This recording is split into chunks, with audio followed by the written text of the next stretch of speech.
xuduudaha laga soo galo waddankan Kenya iyo garoomada kala duwan ee waddankan ku yaala ayaa arrintan saameyn waxay ku yeelatay madax ka tirsan dowladda Soomaaliya sida wasiiro xildhibaano iyo saraakiil ka tirsan dowladda Soomaaliya taasi oo war lagu kalsoon yahay ay sheegayeen in dhowr jeer garoonka caalamiga ah ee Jomo Kenyatta lagu xadibay mas'uuliyiin ka tirsan dowladda Soomaaliya kuwaasi oo loo sheegayay in baaritaan xoogan lagu sameynayo waxaa arrintan ugu dambeeyay oo ay ku dhacday mas'uuliyiin ka tirsan dowladda Soomaaliya oo isku jira wasiiro xildhibaano iyo saraakiil sare oo ka tirsan dowladda Soomaaliya oo gelikii dambe ee shalay ilaa iyo xalafiidkii ku xayirnaa garoonka caalamiga ah Jomo Kenyatta ee magaalada Nairobi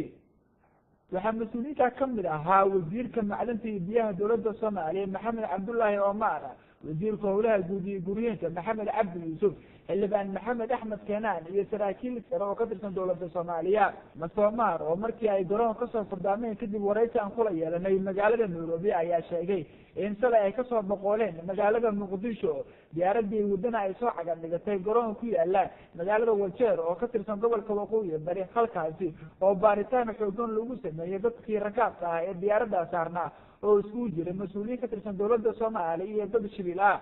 hase yeeshee waxa uu sheegay in markii ay soo cagan dhigatay diyaaradii wada garoonka Jomo Kenyatta ee magaalada Nairobi loola dhaqmay haddaan u sameynin shakhsiyaad xambaarsan mas'uuliyadda ay hayaan oo kale waxa uu tilmaamay in loo sheegay in baaritaan xoogan lagu sameynayo isla markaana gacmaha lala galayo wasiirada iyo xildhibaanada iyo saraakiisha kale ee ka socota dowladda Soomaaliya Omar ayaa arrintan ku sifeeyay sida uu hadal ku dhigay arrin bahdil ah oo loo geystay mas'uuliyiinta dowladda Soomaaliya waxaanu jeclaan lahay inaan ogaano oo mas'uuliyiinta Kenya ka ogaano waxa ay ku dhacayso in saraakiishii airport ula dhaqmaan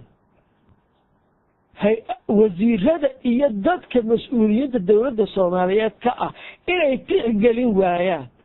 qaab dhaqameedkii laga rabay laba dowladood laakiinse waa arrin labada dowladood ka wada hadli doonaan lana xalili doono taa shaki kama qabo inkastoo garoonka ay ku xayirnaayeen muddo ku dhow 5 saacadood oo gelikii dambe shalay ilaa iyo xalafiidkii ayaa dhinaca kale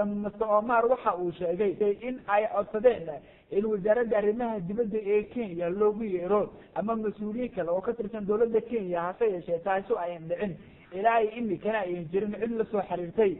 dhinaca kale xildhibaan Maxamed Axmed Keenaan oo ka tirsanaa mas'uuliyiinta dowladda Soomaaliya ee garoonka ku xayirnaa ayaa tilmaamay in safaaradda Soomaaliya sarkaal sare oo ka tirsan garoonka ugu yimid isla markaana uu isku dayay in uu furdaamiyo hase yeeshee arrintaa laga diiday waxaa noo yimid oo airportka nagu sugayay waqti badan la sugayay mas'uul ka socda safaaradda Soomaaliya oo naloo soo diray ka oo mataqaanaa documentskeeni iyo arrimaheeni noo sahlayay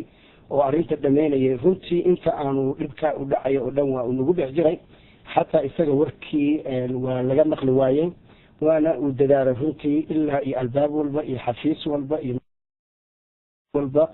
ayuu la raadsaday waana uu tegay finally wax natiijo kamaysan imaanin waxaana arrintan ka xaajoonaya dowladda Soomaaliya iyo dowladda Kenya sida wasiirka macdanta iyo biyaha dowladda Soomaaliya mudane Maxamed Cabdullaahi Omar uu tilmaamay waxay arrintan ay kusoo beegmaysaa iyadoo waayii ugu dambeeyay dowladda Kenya ay waday dhaqdhaqaaqyo ay ku xaqiijinayaan ammaanka dadka soo galaya waddanka Kenya cabsi daarta biyo University